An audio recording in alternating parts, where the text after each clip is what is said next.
रब के मेहमान, तुझसे बख्शिश का है सामान। माहे रमजान, रमजान आया, रमजान आया, रमजान आया, रमजान आया, रमजान आया, रमजान आया। खुशामदीद एक बार फिर। और लजीज़ खानों की सौगात आपने देखी रमज़ान दस्तरखान में, और महरीन ने क्या खूबसूरत और मैं कहूँगा कि लजीज़ और खुश जायका खानों से आगाज़ किया हमारी आज की इस ट्रांसमिशन का एक बार फिर। और अब रहमत है मेहमान का हमारे खुसूसी सेगमेंट, जिसका आप सबको इंतज़ार रहता है कि आज कौन सी शख्सियत है जिससे हम आपका तारुफ़ कराने वाले हैं।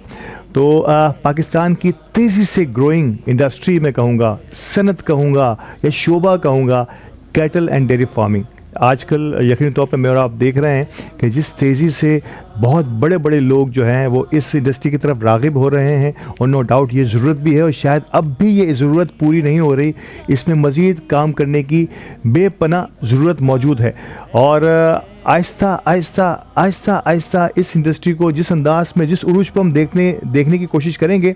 रिसेंटली एक्सपो सेंटर पे मैंने और आपने विटनेस किया कि पाकिस्तान की तारीख की सबसे बड़ी डेल्फा कैटल शो मुनक़्क़द किया गया, और उसका अहम तरीन हिस्सा भी रहे हैं। और Mehran cattle and dairy farm के फाउंडर हैं, और यकीनी तौर पर आज इस इंडस्ट्री के हवाले से बड़ी दिलचस्प गुफ्तगू होने वाली है। मोहतरम राशिद सौदागर साहब हमारे साथ मौजूद हैं। अस्सलाम वालेकुम राशिद भाई। सर बहुत बहुत शुक्रिया वक्त निकालने के लिए, और हमारी बड़ी ख्वाहिश थी कि इस इंडस्ट्री के नामवर लोगों को हम हमारे स्टूडियो का हिस्सा बनाएं, ख़ास तौर पे हमारी रमज़ान ट्रांसमिशन में, और बता सकें कि ये इंडस्ट्री आज कहाँ खड़ी है, कैसे इसका आगाज़ किस अंदाज से हुआ है, और अब आगे कहाँ तक पहुँचने की जुस्तजू है। तो इंशाल्लाह आज के इस प्रोग्राम में आपसे बड़ी गुफ्तगू होने वाली है। बिल्कुल अंताब भाई, आपका भी बहुत शुक्रिया, आपने मुझे ये प्लेटफॉर्म दिया। हारिस अली बिठानी साहब जिन्होंने मुझे कहा कि इस मेमन चैनल पे जाना है, तो मैंने कहा नहीं, ज़रूर जाएंगे। क्या बात है, अली गुडेल साहब का और ये मेमन टीवी जो है इस वक्त अल्हम्दुलिल्लाह वर्ल्ड नोज़, मेरे ख्याल से मैं कहूँगा पूरी दुनिया में एक मेमनों का एक वाहिद प्लेटफॉर्म है जिसको जो है ना पूरी दुनिया में बहुत अच्छी तरह देखा जाता है माशाल्लाह से। दिल लेते अब एक तो गोल्डन चांस है, ज़ाहिर ना किया गया है, और आपके साथ फिर बैठ के गुफ्तगू करने का चांस, तो फिर हमारी इज़्ज़त अफजाई है कि मेमन बरादरी, और न सिर्फ मेमन बरादरी बल्कि तमाम ताजिर बरादरी जो है वो दी मेमन टीवी एचडी को इस निगाह से देखती है। ये हम सब के लिए इंतहाई फ़ख्र की बात है। और नाज़रीन कराम, आगाज़ होता है नाफ़े रसूल मकबूल सल्लल्लाहु अलैहि वसल्लम से। हमने आपसे गुज़िश्ता प्रोग्राम में कहा था कि पूरी कोशिश करेंगे कि एक नशिस्त और हो जाए हमारे खुशलहान नात ख्वां से। नो डाउट तमाम बड़े चैनल्स पर, ग्रीन चैनल्स पर इन्हें हम देख ही रहे हैं, दीगर बड़े चैनल्स पर इतनी मसरूफियात हैं कि शायद मुश्किल है। मैं मानता हूँ दिल की गहराइयों से कि ये बड़ा मुश्किल काम होता है कि तमाम चीज़ों को एक ही वक्त में समोना, लेकिन हमारी ख्वाहिश होती है। और मेमन टीवी से इनका ये लगाव, मैंने पहले बताया, एमफिल हैं कराची यूनिवर्सिटी से इस्लामिक स्टडीज़ में, आला बोलते हैं तो बहुत ही खूब बोलते हैं, और पढ़ने का तो इनका अपना ही अंदाज़ है। मोहतरम जनाब असद अय्यूब साहब एक बार फिर हमारे साथ मौजूद हैं। असद भाई बहुत शुक्रिया एक बार फिर इस नशिश के लिए ख़ास तौर पे। मैं आपका बहुत शुक्रिया, द मेमन पी का बहुत शुक्रिया कि आप जब भी बुलाते हैं इतने प्यारी प्यारी शख्सियात से मुलाकात में शरफ़ हासिल होता है, सीखने का मौका मिलता है, और रब की रहमत है रमज़ान, रब की नेमत है।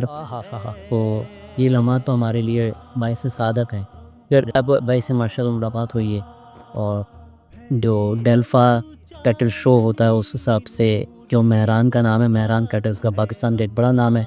राशिद भाई साहब मिलकर बड़ा अच्छा लगा माशाल्लाह, और हारिस मुठानी साहब से एक बड़ा ताल्लुक़ है, आपने नाम दिया बेको, और मेरी दुआ है कि अल्लाह ताला इनकी इंडस्ट्री को मज़ीद बहुत बरकतें अता फरमाए। सर फिर आगाज़ हो जाए किसी बहुत ही खूबसूरत कलाम के साथ। सल्लल्लाहु अलैहि या रसूल अल्लाह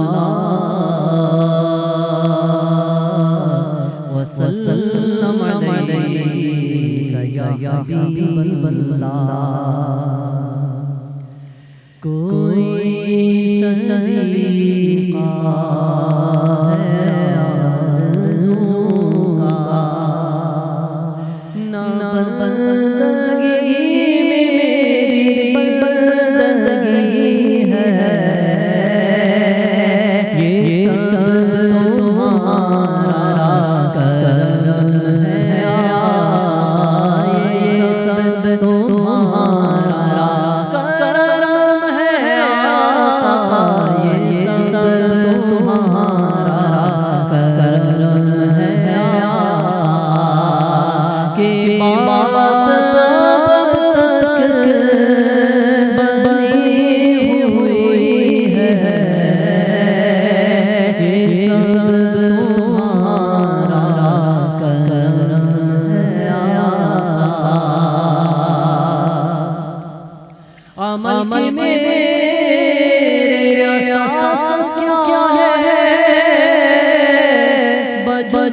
सलामत के पास क्या है, सलामत तुम्हारी निस्बत है, सलामत तुम्हारी निस्बत मेरा तो बस आसरा यही है, ये सब तुम्हारा करम है। बशीर कहिए नज़ीर कहिए उन्हें राजा मुनीर कहिए, जो सर बसर है कलाम रब्बी, जो सर बसर है कलाम रब्बी, जो सर बसर है कलाम रब्बी, वो मेरे आका की ज़िंदगी है, ये सब तुम्हारा करम है के बात अब तक बनी हुई है। सुभान अल्लाह, सुभान अल्लाह, सुभान अल्लाह। एक बार फिर क्या माहौल एक बार फिर तरतीब दे दिया आपने। और आगाज़ जब इतना पुरनूर और रूह परवर हो जाए असद भाई, तो पूरी महफिल में एक अजीब सी कैफियत तारी हो जाती है। बहुत बहुत शुक्रिया। मैं एक सवाल लेके हाजिर हो रहा हूँ राशिद भाई आपकी तरफ। पहले एक ज़माना था कि ये मैं वो ज़्यादा पुरानी बात भी नहीं कर रहा, बहुत तेज़ी से ग्रोइंग अगर मैं कोई इंडस्ट्री देख रहा हूँ जिसने बहुत जल्द अपना एक मकाम न सिर्फ बनाया, बल्कि नज़र ये आ रहा है कि इस पे बहुत काम अभी भी हो सकता है। तो पहले तो मैं अब चाहूँगा कि अपनी इंडस्ट्री के बारे में, बैरान कैटल फार्म यकीन तौर पर एक अपना एक मुनफरिद मकाम है उसका डेयरी और कैटल की इंडस्ट्री में, लेकिन पहले मैं जनरली चाहूँगा कि कैटल और डेयरी फार्म इंडस्ट्री को आप किस अंदाज से देखते हैं और कैसे आना हुआ इस तरफ? देखिए, सबसे पहली बात तो जो इस फील्ड में आने का जो वजूहात है वो एक शौक़ है। कैटल की इंडस्ट्री ऐसी है कि अगर आपको शौक़ है तो आप काम कर सकते हैं, इसको आप काम नहीं कर सकते। क्या वो इसने समझ गया मैं? जानवरों से एक लगाव, उनकी उनकी उनकी नकलो हरकत, और क्या बात है, बिल्कुल सही बात है। तो आप ये समझो कि हम अपने बच्चों से ज़्यादा इन जानवरों से मोहब्बत कर रहे हैं। क्या बात है यार, क्या बात है। फिर बाकी अल्लाह के हाथ में है सब कुछ, कामयाबी और नाकामी देना। अच्छा, हमारी इस फील्ड के लिए आज जो आप इतने गोल्डन वर्ड्स ले रहे हो कि बहुत ज़्यादा ग्रोइंग इंडस्ट्री है, या हम आज एक मेहरान को आप अगर जानते हो, तो मैं समझता हूँ उसकी एक वाहिद वजह है डेल्फा। अच्छा, हारिस अली मिठानी की बगैर किसी मफाद से इस डेल्फा एसोसिएशन को बनाना और उसमें अनथक मेहनत करना, और उनका सिर्फ एक विजन कि बस इस इंडस्ट्री के लोगों को गवाले से हटा करना, फार्मर का हटा। तो बस ये डेल्फा बनने के बाद आप समझ लें कि हम लोगों ने जो है ना, बस बहुत हमारा ग्राफ ऊपर की तरफ जाने लगा। माशाल्लाह, लोग पहचानने लगे, मेहरान कैटल को पहचानने लगे। अच्छा, अल्हम्दुलिल्लाह हम अप्रॉक्सीमेट कुछ 15 साल हमें हो गए इस फील्ड में, पर जो नाम हमें डेल्फा में जुड़ने के बाद और डेल्फा के बनने के बाद मिला, वो हमें इससे पहले कभी नहीं। सर बड़ी अच्छी गुफ्तगू अभी रही है। और पहले सवाल में जो आपने बात की, इसमें एक सवाल और मेरे जहन में जन्म ले रहा है कि शौक़ की बात की आपने, कि जिसको शौक़ होता है, आपने कहा कि हमें बच्चों की तरह जो है अपने सामान की हिफाजत करनी होती है, यानी कि वो सामान जिसे हम जिंदा जावे चलता हुआ सामान, जिसे हम जानवर कहते हैं, जानदार कह लें इसको, मैं जानवर कहना थोड़ा सा मुझे अजीब से लग रहा है। क्या शौक़ होता है? मतलब एक ज़माना था, पहले तो मैं, क्योंकि आपकी हिस्ट्री बड़ा लिंक करती है कि एक शौक़ आपका जब आपका प्रोफेशन बन जाता है ना, एक पैशन जब प्रोफेशन बन जाता है, तो उसमें बंदे को बड़ा मज़ा आता है, उसमें थकन नहीं होती, लोग कहते हैं। मेरा भी इसी अंदाज़ का कोई हाल है। तो क्या एक ज़माने में कुछ और कारोबार था, फिर इस तरफ स्विचिंग हुई? कैसे राशिद सौदागर को लगा कि यार मैं एक बहुत अच्छा जानवरों का ख्याल रखने वाला और एक अच्छी प्रोडक्शन देने वाला आदमी भी बन सकता हूँ, आप और आपकी कंपनी? देखिए, इनिशियली अगर मेरे अपनी लाइफ का आगाज़ देखा जाए तो मैं गोल्ड स्मिक्स था, गोल्ड का ग्रेट, ओहो क्या बात है। पर चूँकि ये साइड में मेरा एक बेल शौक था, हम अपने घर के जानवर पाला करते थे। फिर आहिस्ता आहिस्ता आहिस्ता आहिस्ता शौक बढ़ता, मतलब आप जब कोई शौक होता है ना, कोई चीज़ लेने जाते हो तो वो एक नहीं लेते, वो 4 ले लेते। आहा क्या बात। तो वो करते करते फिर प्रोफेशन बनाना पड़ा, क्योंकि जब शौक बहुत एक्सट्रीम पे पहुंचता है तो फिर आपके पास इतने सारे हो जाते हैं कि फिर उसको संभालना। और नॉलेज भी कभी अंबार हो जाता है सर। बिल्कुल। अच्छा, मैं आपको एक ऐड करूं कि मैंने एक सिंध गवर्नमेंट का एक लाइव स्टॉक का एक ट्रेनिंग प्रोग्राम हुआ था, मैंने उसमें डिप्लोमा किया हुआ है ना। क्या बात है। तो उसका भी मतलब एक शौक था, वो भी सीख लिया था, तो अब अपने स्केल को बढ़ाना था। तो फिर मैंने गोल्ड को सेकेंडरी और हम कैटल फार्मिंग को इसी से रिलेटेड, फिर मैंने डेयरी का अपना काम शुरू किया, फिर फीड का भी अल्हम्दुलिल्लाह हमारा काम है। तो मतलब अब अपने आप को जो है ना इसी सांचे में डाल लिया, सुबह से लेकर रात तक बस यही काम। कमो बेश इसी की जानिब सोच होती है। कैसे कितना अरसा हुआ इस स्विचिंग को, या कितना वक्त लगा कि एक गोल्ड स्मिथ या गोल्ड के कारोबार से पूरी तरह स्विच करते हुए फिर पूरी तरह अब यहाँ स्विच होने में, एक ये ट्रांसफॉर्मेशन में कितना अरसा लगा राशिद भाई? मतलब वो पता नहीं चला कि हम उसको कम करते गए और इसको बढ़ाते गए। कब लगा आपको कि अब मैं पूरी तरह कैटल फार्म में आ गया हूँ? कितना अरसा हो गया होगा मेरा ख्याल है? मुझे प्रोफेशनली तो तकरीबन कोई इस तरह अगर देखा जाए बड़े स्केल पे तो 11-12 साल। माशाल्लाह। स्टार्ट देखा जाए तो कोई आगाज़ तो शायद मुझे लगता है आपको बचपन से ही होगा, यानी कि जब से कुर्बानी के जानवर खरीदने की बात आती होगी तो राशिद सौदागर जो सबसे आगे आगे फ्रंट लाइन पे होता होगा। फिर वालिद साहब का शौक, फिर हम मंडी गए। वही मैं कह रहा हूँ। तो बस वो शौक जो है ना, ये बहुत ब्लड लाइन में, मैं कहता हूँ सिर्फ मेरे नहीं, पूरी कराची की ब्लड लाइन। बहुत खूब। ये देख रहे हैं आप, देखें अब किस तरह से एक शौक, यानी कि आप और हम सब मंडी जाने के शौकीन हैं, बल्कि अब तो बच्चा जो है ना वो कराची की मंडियों का विजिट करता है, और अब कराची में बड़ी बड़ी आलीशान मंडियां लगती हैं। उस शौक को अपने बिजनेस में की तरफ मोड़ देना, ये बड़ी हमारे लिए बड़ी खुशी की बात भी है, और मुझे लगता है कि शायद ऐसे शौकीन लोग जो है ना वो ज़्यादा बेहतर अंदाज में अपनी मवेशियों की भी और कम्युनिटी की भी और सोसाइटी की खिदमत भी कर सकते हैं। कितना स्कोप देख रहे हैं राशिद भाई इसमें, यानी कि अभी जगह है यहाँ पर इस इंडस्ट्री में?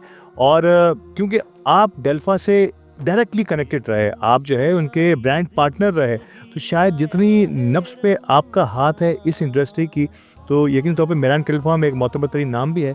कितना अभी स्पेस है इसमें काम करने का गैप मौजूद है नए इन्वेस्टर्स के लिए?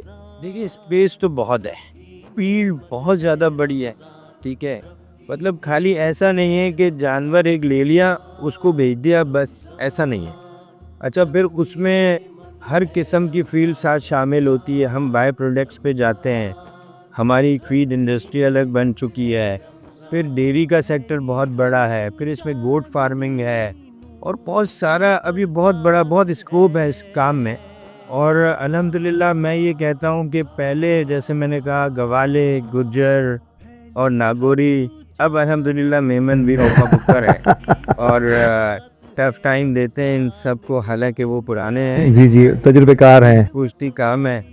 हम यूँ तो नहीं कहेंगे कि हमारा जो है ना फैमिली बिजनेस रहा, पर हाँ हम उनसे ज़्यादा बिजनेस करते हैं। ये अल्हम्दुलिल्लाह सब अल्हम्दुलिल्लाह। ये कि बायर मेमन कुर्बानी का शौक जो मेमनों को है, मेरे पास बहुत बड़ी तादाद में जो बायर है वो मेमन है।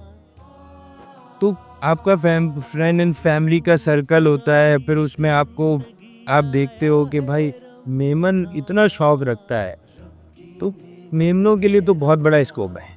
क्या बात, हर घर में अल्हम्दुलिल्लाह कुर्बानी होती है। बिल्कुल होती है, शौक से होती है, एहतमाम के साथ होती है। बिल्कुल एहतमाम के साथ होती है, और बड़ा मज़ा आता है इस काम में, सुकून है। मतलब आप दिन भर की थकन आप 2 घंटा अपने फील्ड को दे दो, ठीक है, आप यकीन करो ऐसा लगेगा कि अभी आप फ्रेश होके उठे हो और आपको कोई टेंशन नहीं है, आप बस इतना सुकून है इस काम में। एक चीज़ में ये आपकी बातों से मुझे मतलब एक जो आपकी आंखों में मैं चमक देख रहा हूँ खुद मुझे भी ये बड़ा अच्छा लग रहा है। एक छोटा जानवर यानी कि बच्चा आपने लिया और क्या फीलिंग्स होती हैं एक ओनर की और ख़ास तौर पे आप जैसे शौकीन लोगों की जब इसको आप तगड़ा और तनावर जानवर बनता हुआ देखते हैं तो ये खुशी किस तरह से एक्सप्रेस होती है? वर्ड्स नहीं है मेरे पास। ठीक है, अच्छा अब तो अल्हम्दुलिल्लाह कराची में भी बहुत ज़्यादा जो है ना ब्रीड पे काम हो रहा है। इंटरनेशनल ब्रीड पे हम काम कर रहे हैं, हम इंपोर्ट कर रहे हैं।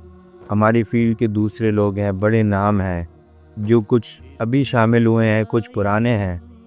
तो जब एक बच्चा पैदा होता है आपके सामने और आप उसको एक अपने कद से ऊंचा देखते हो और इतना भारी भरकम देखते हो, तो मैं आपको बता नहीं सकता कि कितनी खुशी होती है। तो मतलब मैंने आपको कहा ना, उसके लिए कोई वर्ड नहीं है हमारे पास। क्या बात है, बड़ा मज़ा आता है। मैंने आपको यही कहा ना कि जब आप देखते हो तो ऐसा सुकून मिलता है।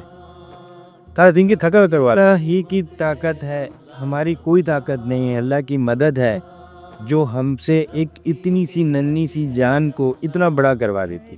वरना आजकल लोगों से बच्चे पालना मुश्किल है। अल्लाह हमसे सैकड़ों की तादाद में जानवर पलवा रहा है। ये वाकई ये और इसमें एक बहुत बड़ा उनसर जो है नेक नियति भी है और शायद जिस मकसद के लिए ये सारा काम हो रहा है। ठीक है, अल्लाह ताला ने रिस्क के ज़राए कई जगह फैला दिए, लेकिन अगर नेक नियति से कि आप रिस्क भी हासिल करते हैं तो वो भी इबादत बन जाता है। और इसमें कोई शक व शुबे की बात नहीं है कि जानवरों से इतनी मोहब्बत शायद समटाइम हम कहते हैं, खुद ही इन्होंने भी कहा और खुद हम भी देख रहे हैं कि जिस अंदाज से हम इंसानों के साथ सलूक रखते हैं तो जानवरों के साथ इतनी मोहब्बत, तो ये एक अच्छा ताजिर ही कर सकता है और एक अच्छा ख्याल रखने वाला अपने जानवरों की, अपनी प्रोडक्ट की।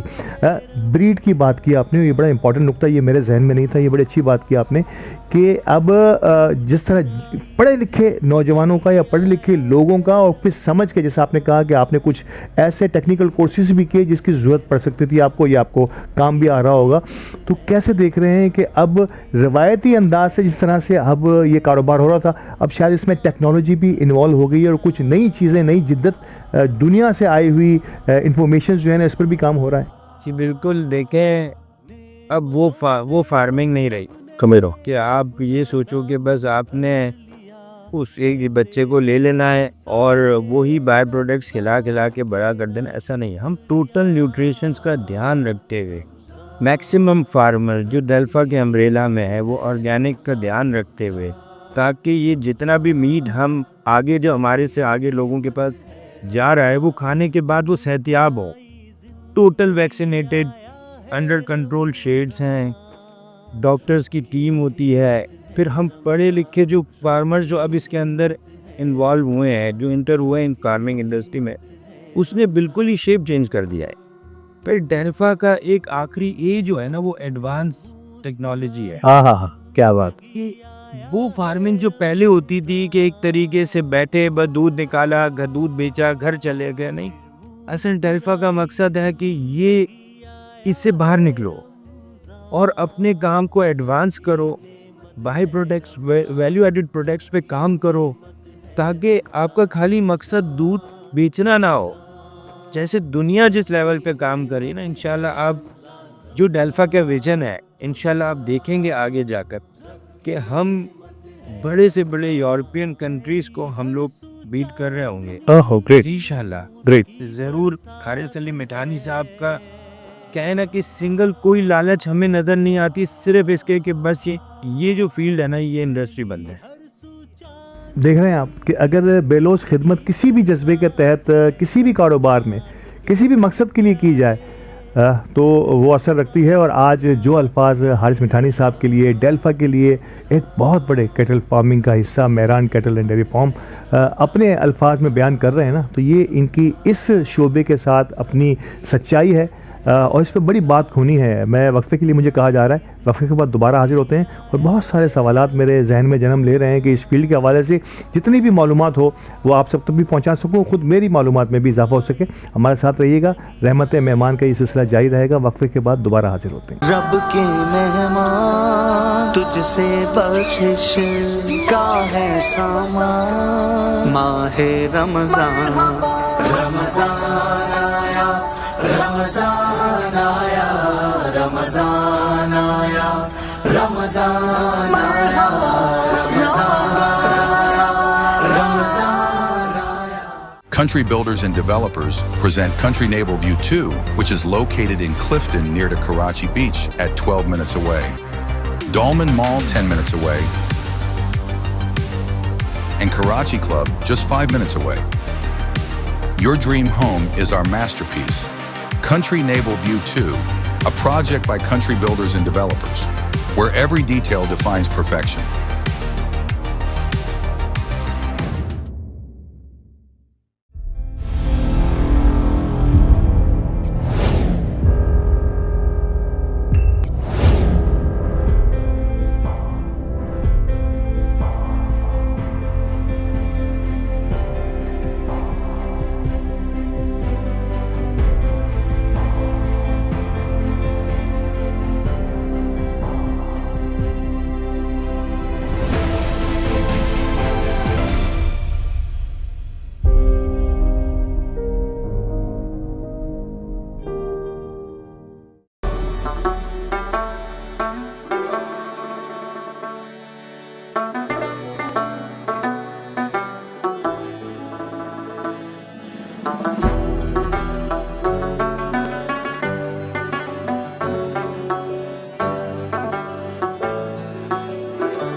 रब के मेहमान तुझसे बख्शिश का है सामान। माहे रमजान, रमजान आया, रमजान आया, रमजान आया, रमजान आया, रमजान आया, रमजान आया।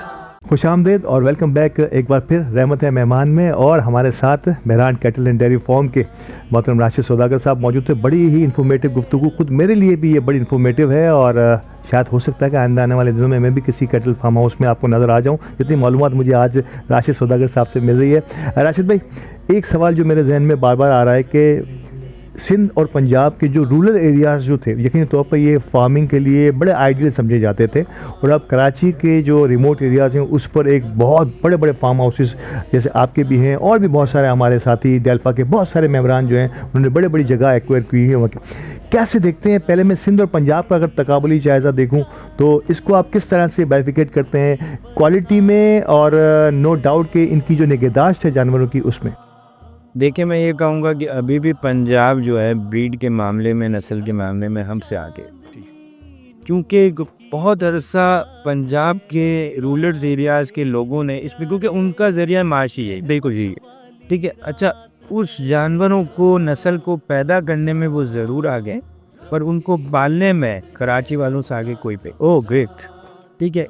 उस जानवर की नस्ल की आप ये कहें कि कदर की जाए कि वो कैसे पलेगा, उसको कितना हम, उसके अंदर पोटेंशियल है कि उसका मीट जो है हम एक 20 किलो का या 15 किलो का बच्चा लेकर हम 20 मन तक ले जाएं उसको, तो वो पोटेंशियल जो है कराची वालों को कोई बीट नहीं कर सकता। अच्छा, दूसरी मैं सिर्फ पाकिस्तान की सतह पे नहीं, मैं इंटरनेशनल भी कहूँगा। हमारे पास अल्हम्दुलिल्लाह इंटरनेशनली डॉक्टर्स आते हैं, वो हमारे फार्म को विज़िट करते हैं, वो बड़े शॉक्ड होते हैं हमारी ग्रोथ को लेकर। क्या बात है कि इतनी ग्रोथ आप लोग पैदा कर सकते हो, तो आप लोग जैसे कि एक्सपोर्ट भी हमारा अल्हम्दुलिल्लाह होता है। जी, दुनिया में अब हम बड़े अच्छे नाम हैं हमारे एक्सपोर्ट पे, तो हमारे पास पोटेंशियल कराची के पास बहुत आगे हैं। पूरे पंजाब ले लो, सिंध ले लो, पूरा पाकिस्तान ले लो। अब इंशाल्लाह जिस लाइन पे हम डेल्फा के साथ चल पड़े, तो इंशाल्लाह आप देखेंगे कि कराची ब्रीड के मामले पे भी जो है ना सबसे आगे है। ब्रीड के मामले में भी सबसे आगे निकले कराची। मैं बड़ा हैरान हो रहा हूँ कि आज कराची में मैं उस इंडस्ट्री की या उस शोबे की बात कर रहा हूँ जो शायद हम मेला मवेशियाँ देखा करते थे बहुत सारे हमारे रूरल एरियाज़ के अंदर, और अभी रिसेंटली भी एक हुआ, हम वो उन चीज़ों को आज हम कराची में, और कराची में तालीम याफ्ता तबका जो है वो इस पर काम कर रहा है। ये अमेजिंग मेरे लिए सारी नोटिसेबल गुफ्तगू है जो आज मैं करने जा रहा हूँ। आपने जिक्र किया एक्सपोर्ट, दुनिया में बड़े बड़े ममालिक की बड़ी export, meat and beef export जो है ना ये, और बड़े कदर की निगाह से देखे जाते हैं। आप क्या समझते हैं पाकिस्तान इस वक्त कहाँ खड़ा है और उसमें मज़ीद कितना स्कोप है? मैं डेयरी पे भी आऊँगा, लेकिन पहले हम ज़रा इसकी बात कर लें। देखिए, एक्सपोर्ट तो दुनिया चाहती है कि हम सिर्फ पाकिस्तान से मीट लें। चाइना हो गया, इंडोनेशिया हो गया, हम सिर्फ इस वक्त हमारी पैदावार सलाहियत जो है ना हमें सबको मिलकर बढ़ानी पड़ेगी। नहीं कर पा रहे, जिसकी वजह से आप इन्फ्लेशन देख रहे हो मीट रेट्स पे, जो ये महंगा हो गया। दूध गोश्त जो 1500 रुपये किलो मेरे ख्याल से हो गया है, तो ये जो रेट है ना ये एक्सपोर्ट की वजह से समझ रहे हो। हमें क्योंकि दुनिया हमसे मांग रही है, पूरा मिडिल ईस्ट चाहता है कि सिर्फ पाकिस्तान से मीट लें, हम पूरा नहीं कर पाते। चाइना चाहता है पाकिस्तान से लें, हम पूरा नहीं कर पाते। क्योंकि कुछ MOU साइन हुए हैं हमारी गवर्नमेंट सतह पर चाइना से भी, और कुछ नए नाम इंशाल्लाह आप आगे सुनोगे। तो हमें चाहिए कि हमारे हर फार्मर को कुछ ना कुछ जो है ना अपने एक्सपोर्ट के लिए जानवर रखें, उसमें बहुत अच्छा पोटेंशियल है। लोग दीवाने हैं पाकिस्तानी मीट। क्या बात है। आप कभी इंटरनेशनली आप विज़िट ज़रूर आपने किया होगा, आप देखें कि पाकिस्तानी मीट वहाँ के मार्ट्स पे सबसे ऊपर रेट पे होता है। चाहे आप अमेरिका चले जाओ, चाहे आप चाइना चले जाओ, मिडिल ईस्ट, आप किसी भी मिडिल ईस्ट की आप कंट्री पे चले जाओ, वहाँ पाकिस्तानी मीट की रेट जो है वो सारी दुनिया की रेट से सबसे ऊपर होगा। खुशी की बात, क्वालिटी दे रहा है, समझ रहा हूँ मैं।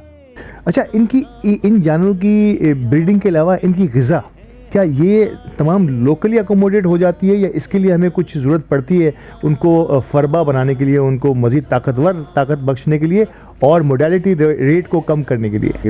देखिए, अल्हम्दुलिल्लाह मोर्टेलिटी रेट तो हमारा बहुत ज़्यादा कम हो चुका है।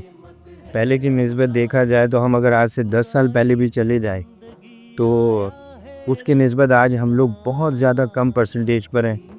क्योंकि हमारी अल्हम्दुलिल्लाह सिंध गवर्नमेंट की भी काविश है, गवर्नमेंट की भी कुछ मेहनत है जिसमें हमें वैक्सीनेशन वो बहुत अच्छी दे रहे हैं। अच्छा, दूसरा ये कि फिर मैं वंस अगेन डेल्फा की तारीफ नहीं करूँगा, बस ये कहूँगा कि डेल्फा का बोलना मेरे लिए इसलिए क्योंकि मैं आज अपने आप को जिस लेवल पे देखता हूँ ना, वो डेल्फा का मून शाइन कहते हैं कि वो उसकी सबब है, इसकी वजह से सब जिंदा मिसाल कह सकता हूँ कि आप डेल्फा से इतने इंस्पायर हैं, आपके वजह सिर्फ नहीं, हमारी पूरी फील्ड माशाल्लाह, जो चाहे वो इस वक्त डेल्फा का पार्ट ना भी हो, वो चाहता है कि हम किसी भी तरह डेल्फा का हिस्सा बने और उसके सेमिनार्स। अच्छा, डेल्फा का एक काम और भी है कि डोर टू डोर वैक्सीनेशन पहुंचाती है फार्मर्स को सिंध गवर्नमेंट से लेकर। क्या बात, आज से पहले कभी नहीं हुआ मेरी लाइफ में, मैंने कभी नहीं देखा। हाँ, हम लोग तक रसाई थी क्योंकि मैंने एक एजुकेशन हासिल की है गवर्नमेंट से, तो हमारी फार्म की रसाई थी उस वक्त तक, तो हमें मिल जाया करती थी, पर हमारे आसपास के फार्मर्स को नहीं मिलती थी। वो इवन कि वो एक्सपायर हो जाती थी। ओहो, हमने देखा है वो मार्केट में बिकती थी। Not for sales in government की स्टैम्प पर डेल्फा की कोशिशों के बाद आज हमारे हाईवे के हर फार्मर्स को, बल्कि सुरजानी देख ले या बैंस कॉलोनी के कुछ फार्मर्स हैं, उनको डेल्फा उसके फार्म तक पहुंचाती है। क्या बात, वैक्सीनेशन सारी पहुंचाती है। और ये हमारा बहुत बड़ा खर्चा था जो हम इम्पोर्टेड वैक्सीन इस्तेमाल करते थे। उसके कुछ ये मसाइल थे कि हम फ्रांस की वैक्सीन इस्तेमाल कर रहे हैं। फ्रांस का एटमॉस्फेयर, उसका वेदर अलग है, डिफरेंट है बिल्कुल। उसके ऊपर जो डिजीज़ आते हैं वो डिफरेंट है, उस पर जो सारी की सारी रिसर्च है वो डिफरेंट है। वो हम खरीदते थे, हमारे जानवर को लगाते थे, वो इफेक्टेड होती थी, कभी नहीं भी होती थी। अब ये जो वैक्सीन जो हमारी सिंध गवर्नमेंट बनाती है उसमें बाकायदा, जैसे भी फुट एंड माउथ डिजीज़ बहुत ज़्यादा दिन थे, उसमें सिंध 08 की एक नई रिसर्च की नई जो हमारी डिजीज़ आई उस पर रिसर्च होके वो बनी, वो डेल्फा के थ्रू पहुंची और अल्हम्दुलिल्लाह हम बहुत बड़े नुकसान से बच गए। ठीक है, अल्लाह की ज़ात है शफा देने वाली। बिल्कुल बिल्कुल, ये बहुत ज़रूरी है। ये रिसर्च वर्क भी बहुत ज़रूरी है। और इसके बाद जो जो बीमारियां आप अपने इर्द गिर्द पा रहे हैं अपने जानवरों के अंदर, वो दुनिया नहीं देख सकती। कि लंपी स्किन डिजीज़ थी जो आज से 3 साल पहले आई, जो कि अफ्रीका से आई थी बीमारी, हमारे सब कॉन्टिनेंट्स में पहुंची वो। फिर ये हुआ कि उसकी बीमारी ने बहुत नुकसान पहुंचाया, तबाही मचाई हमारी इस इंडस्ट्री में। अल्हम्दुलिल्लाह आज डेल्फा ये वैक्सीन भी हमारी वेदर को रिलेट करते हुए उसने सिंध गवर्नमेंट के साथ ये वैक्सीन बनाने के बाद हमारे फार्म्स पे पहुंचाई। आप यकीन करो कि वो एक वैक्सीन की बोतल जो 10 जानवर को लगती थी वो 80-80 हज़ार रुपये की खरीदी है। ओहो, और आज वो हमें फ्री मिल रही है। क्या बात है, यानी 8,000 फी जानवर पे जो हमारा खर्चा था, आप अप्रॉक्सीमेट एक लगाओ कि मेरे जैसा फार्मर जो 500 जानवर का इन आउट करता है, ओके, आप कैलकुलेट करो कि मेरे कितने लाख रुपए बच गए। क्या बात है, और हम भी एक बीमारी से भी बच गए। तो ये सारे काम जिस तरीके से अब हो रहे हैं, तो इंशाल्लाह मोर्टेलिटी इसकी वजह से हमारी अप्रॉक्सीमेट 1% भी नहीं रही है, बीमारी भी नहीं रही, गोश्त भी लोगों को अच्छा मिल रहा है। तो यही वजह है कि अब डेल्फा में बार बार कि इसी तरीके से आगे बढ़ रहा है। सरकार की आपने बात की, गवर्नमेंट की सपोर्ट किसी भी शोबे में अगर गवर्नमेंट का हाथ रहे, क्योंकि ये रूरल से अब मैं कह रहा हूँ अर्बन की तरफ ये सिलसिला मूव हो रहा है। अब जदीद तरीक़ों से नौजवान तालीम याफ्ता तबके के हाथ में ये जब ये शोबा आ रहा है, तो आप समझते हैं कि हुकूमत को भी इस पर मज़ीद जो कुछ हो रहा है इससे मज़ीद आगे बढ़कर, एक कदम आगे बढ़कर उसको सपोर्ट करना होगा। इसमें जो स्कोप है उसको किस तरह से हम कैप्चर कर सकते हैं, दुनिया में जो खला है उसको कैसे पूरा कर सकते हैं। लेकिन गवर्नमेंट का काम तो बहुत ज़्यादा कम है हमारे लिए, क्योंकि ना होने के बराबर है। अब जो हमारे जो मिनिस्टर आए हुए हैं, जो हमारे साथ मिले हैं, माशाल्लाह डेल्फा के आपने देखा होगा, फिर जो हमारा एग्जीबिशन हुआ जी, उसमें वो आए, उन्होंने इंटरेस्ट लिया, उन्होंने अपना एक और सिंध लाइव स्टॉक वालों ने वहाँ पर अपना भी एक स्टॉल लगाया था, बीपिन बनाया था, उधर स्टॉल पूरा बना था, डॉक्टर्स की टीम थी, उनकी रिसर्च देखी जाए तो इंशाल्लाह गवर्नमेंट का काम और ज़्यादा अच्छा होना चाहिए, और नज़र भी आ रहा है कि होगा इंशाल्लाह। अब देखें आगे क्या होता है। फिर अब लास्ट बट फाइनल मैं चाहूँगा कि प्रोग्राम को हम रैप करें। एलाइड इंडस्ट्रीज़ भी बड़ी वाबस्ता हैं आपके साथ। आपने कहा कि अब जो है इसका चारा भी बन रहा है, अब इसकी फीड्स बन के भी जो है आपका इस सारे मामले को आप लोग कैसे हैंडल करें? क्या ये भी एक अलग इंडस्ट्रीज़ का हिस्सा बनने चली जा रही है? जिस लेवल का यहाँ पर काम आपके कैटल फार्म्स कर रहे हैं, डेफिनेटली इससे एलाइड इंडस्ट्रीज़ को भी बड़ा फ़ायदा पहुँचना शुरू होगा। जी बिल्कुल हो रहा है, और एलाइड इंडस्ट्री एक बहुत बड़ी इंडस्ट्री है। लाखों की तादाद में जानवर हैं, उनके खाने पीने का निज़ाम। अच्छा, एक दाल जो हम इंपोर्ट करते हैं, जो एक इंसानों के लिए बनती है, उसकी जो वेस्टेजेस होती हैं वो जानवरों में बिकती है, से जानवरों के काम आती है। फिर जो हमारा गंदम से जो वो कहें, तूड़ी कहें, जो आम आदमी तिनका कहता है, जी खुश, वो एक्सपोर्ट बहुत ज़्यादा हो रहा है। रोड ग्रास जो हमारे यहाँ पे वो बहुत एक्सपोर्ट हो रही हैं। तो बहुत बड़ी इंडस्ट्री है। मैंने आपको कहा ना कि ये बहुत बड़ा नेटवर्क है। अगर इस फील्ड पे लोग काम करना चाहें सही तरह, तो एक आदमी पूरी तरह की सारी फील्ड पे नहीं काम कर सकता। बहुत खूब, बहुत खूब। अच्छा, मीट पर बड़ी बात हुई। एक बात में साथ में डेयरी की तरफ भी, क्योंकि डेयरी से भी आपका बड़ा गहरा ताल्लुक है।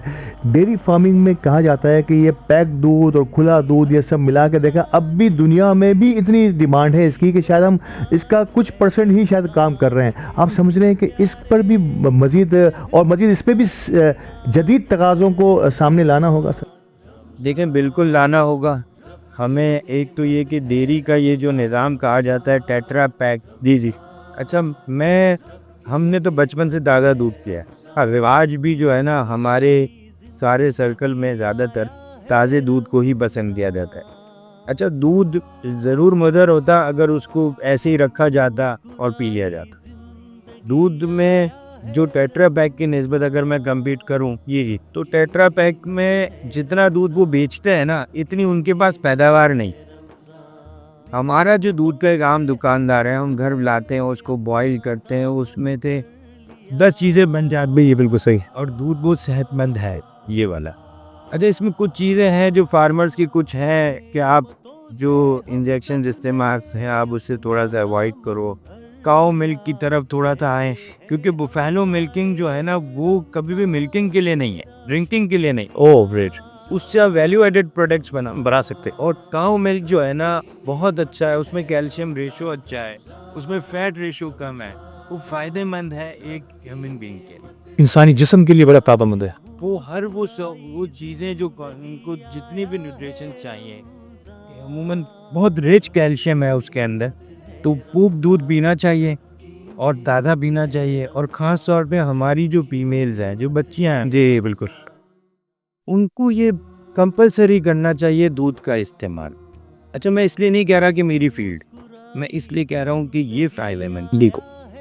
तो जब मैंने आपसे शुरू में कहा कि हम रेट से बाहर निकले, वैल्यू एडिट्स पे आए, हारिस अली मिठानी ने जब शुरू में जब एक एसोसिएशन के साथ जुड़े थे, वो हम भी साथ थे। जी जी। तो जब हमने उनका नरेशन देखा, जब हमने देखा कि उनका सिर्फ काम क्या है कि जाओ दूध की रेट बढ़ाओ, कमिश्नर के साथ बैठो, दूध की रेट महंगा करो और है ना बस अपना धंधा चला। तो जो डेल्फा अलग हुई, कुछ जो डेल्फा फिर वजूद में आई, उसकी सबसे बेसिक वजह जो पहले थी वो डेयरी थी। क्या बात। अच्छा, मैं आपको थोड़ा सा है देखिए आपका डेल्फा का पहला काम ये था कि हमें दूध की रेट बढ़ाने नहीं है। डेल्फा का पहला काम ही आपने कहा ना, ये डेल्फा का जो डी है वो है डेयरी है। सही, क्या बात है, ठीक है ना। अच्छा, दूध की रेट हमें नहीं बढ़ाने, हम तो कहते हैं और कम करके, ठीक है। अच्छा, क्रीम के लेवल के हिसाब से दूध का रेट कर दो। जो कि हमारे यहाँ के बड़े ओहदेदार हैं वो भी इस बात को मानते हैं, पर वो मजबूर हैं। अब सो कॉल्ड आप कहें जो ये जी बिल्कुल बिल्कुल बिल्कुल बिल्कुल बिल्कुल बिल्कुल, ये हर जगह ये यही सिलसिला है कि दूध की रसाई आवाम तक आसान पहुँचाओ, आसान कर दो। जो दूध दुकानदारों से आम इंसान को मिलता है उस लेवल को आप बना दो कि अगर दूध आप इतनी हाई अगर क्रीम का लेते हो तो इस का रेट ये होना चाहिए, अगर आप लो फैट लेते हो तो इसका रेट ये होना चाहिए। तो हमारा जो असल जो काम है ना वो यही है कि डेयरी में दूध के रेट्स नहीं हम कहते बढ़ाओ, हम कहते हैं उसको क्वालिटी मेंटेन कर लो ताकि रेट भी कम हो जाए और आवाम के लिए आसान हो जाए दूध को पीना। क्या बात है, क्या बात है। देखिए, अपनी ट्रेड से वाबस्ता लोगों को ये गाइडेंस देना कि हमें आवाम तक एक अच्छी प्रोडक्ट एक इकोनॉमिकल प्राइसेस के अंदर जो इनकी रीच के अंदर हो। बड़ी महंगाई का दौर है, कैसे मुमकिन हो सकता है। ये सोच भी हमारे लोग जब हमारे ताजिर रखेंगे तो भी होप सो कि इंशाल्लाह अल्लाह ताला इनका हाथ पकड़ेगा। और शायद यही वजह है कि कैटल और फार्म और डेयरी फार्मिंग इंडस्ट्री जो है वो तेज़ी से ग्रो कर रही है। और हमारी दुआएं हैं कि रमज़ान के इस बाबरकत महीने के तुफैल जो है इनकी इंडस्ट्री को पर लगें, चार चांद लगें। सर, आखिर में मैसेज मैं लेना चाहूँगा, जिस अंदाज से आप हमारे स्टूडियो का हिस्सा हैं, द मेमन टीवी HD और अली गोडिल एक आपके साथ डेल्फा में भी बड़े कनेक्टेड रहे, और आप क्योंकि आप तो ब्रांड पार्टनर भी रहे तो आप बखूबी जानते हैं किस अंदाज में द मेमन टीवी ने काम किया। तो कैसे देखते हैं हमारी इस रमज़ान ट्रांसमिशन को और ओवरऑल कम्युनिटी और सोसाइटी के लिए द मेमन टीवी की काविश है? देखिए, मेमन टीवी का तो जैसे मैंने आपको शुरू में कहा कि दुनिया जानती है और बड़े शौक़ से देखा जाता है, अल्हम्दुलिल्लाह। अच्छा, मेमन टीवी का चैनल पूरी दुनिया में, अमेरिका में भी हमारे कुछ रिलेटिव्स हैं वो देखते हैं, शौक़ से देखते हैं माशाल्लाह, और वो पसंद करते हैं कि हाँ यार कोई ऐसा प्लेटफॉर्म आया जिसमें मेमनों की काविशों को बताया जा रहा है। क्या बात। इससे पहले तो हम इतना काम करने के बाद भी ना हम कहीं ना कहीं छुपे हुए थे, ऐसा ही था। ठीक है। अब बहुत अच्छा काम किया अली गोडेल साहब ने, भाई गए उनको कैसा कहीं बिल्कुल इतनी मोहब्बत करते हैं सबके साथ। अच्छा, मेरा ताल्लुक़ कोई बहुत पुराना नहीं है, डेल्फा के जो हमने अभी शो हुआ उससे थोड़ा ताल्लुक़ बना मेमन टीवी से, और अली गोडेल पहली भाई से अभी थोड़ी देर बैठ के पहले जो प्रोग्राम से पहले मैंने काफ़ी देर बातचीत हुई तो मैंने देखा कि डाउन टू अर्थ है बहुत, और अल्हम्दुलिल्लाह मैं उनके ये लोगों की बातें सुनी मैंने कहा लगता है ये बंदा बहुत नाइस है, मिलना पड़ेगा। अल्हम्दुलिल्लाह, देखें ये बहुत अच्छा प्लेटफॉर्म है जिससे मुझे कुछ बातें आपको बताने का मौका मिला। जज़ाकल्लाह। फिर हारिस अली मिठानी का भी थैंक्स कि उन्होंने भी मुझे कहा नहीं राशिद भाई जाएँ, आप जाएँ, बस जाएँ उधर जाके बैठें, और आप अल्हम्दुलिल्लाह माशाल्लाह जिस तरह से आपने सवालात किए, जिस तरह आपने हमें मतलब हमारी जो चीज़ें थी, जो ज़रूरी चीज़ों को आपने उजागर किया इसकी वजह से। थैंक यू, बहुत शुक्रिया, बहुत बहुत शुक्रिया, बहुत बहुत शुक्रिया हमारे साथ रहने के लिए। और इसी तरीके से इंशाल्लाह हम सिलसिला जारी रखेंगे। मैं आपको कहूँगा कि अभी ईद का सीज़न आ रहा है, जी जी, विज़िट करें। बिल्कुल इंशाल्लाह मेमन टीवी, बिल्कुल बिल्कुल मेमन टीवी की तरफ से हम ज़रूर आपकी तरफ हाजिर होंगे और आपके मेहमान बनेंगे। आज आप हमारे मेहमान हैं, हम आपके मेहमान बनेंगे और इंशाल्लाह दुनिया को बताएंगे कि किस तरीके से आगे बढ़ा जाता है किसी भी फील्ड के अंदर। बड़ी ईमान अफरोज़ गुफ्तगू रही है, लेकिन अब प्रोग्राम को अपने ख्ताम तक ले जाना है और हज़रत अब आपकी बारी है। और मैं चाहूँगा कि एक बार फिर किसी ऐसे कलाम से इख्तिताम हो जिस अंदाज से आगाज़ हुआ था। नाज़रीन कराम, इस कलाम के बाद हम भी आपसे इजाज़त चाहेंगे। सल्लल्लाहु अलैहि या रसूल अल्लाह, सल्लल्लाहु अलैहि या हबीब अल्लाह।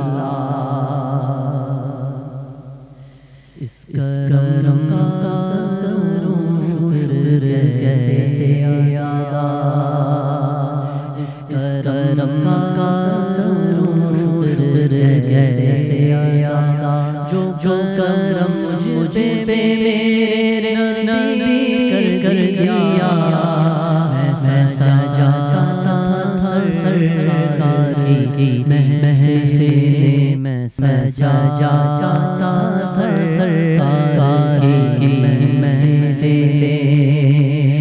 मुझ पर हर से रज़ामंदी कर दिया। सैयदी या रसूल अल्लाह, हबीबी या रसूल अल्लाह। लम्हा है मुझ पर नबी की अता, लम्हा है हम पर नबी की अता। दोस्तों और मौला से ममनून मैं क्या, दोस्तों और मौला से ममनून मैं क्या। क्या ये कम है मेरे खुदा ने मुझे, क्या ये कम है कि मेरे खुदा ने मुझे अपने महबूब का उम्मती कर दिया। इस करम का करूं शुक्र कैसे अदा, जो दरे मुस्तफा के गदा हो गए, जो दरे मुस्तफा के गदा हो गए। देखते क्या हो गए, देखते क्या हो गए। ऐसी चश्मे करम की है सरकार ने, ऐसी चश्मे करम की है सरकार ने। दोनों आलम में उनको गनी कर दिया। इस करम का करूं शुक्र कैसे अदा। मुझ पे कितना करम हो गया। दुनिया कहने लगी पंजिन का दादा। इस घराने का जब से मैं नौकर हुआ, इस घराने का जब से मैं नौकर हुआ। सबसे अच्छी मेरी नौकरी हो गई। इस करम का करूं शुक्र कैसे अदा। फिर मुस्कुराई जिंदगी, आया है रमजान। रब की नेमत है रमजान, रब की नेमत है रमजान। रमजान रमजान रब की नेमत है रमजान। रमजान रमजान रब की नेमत है रमजान।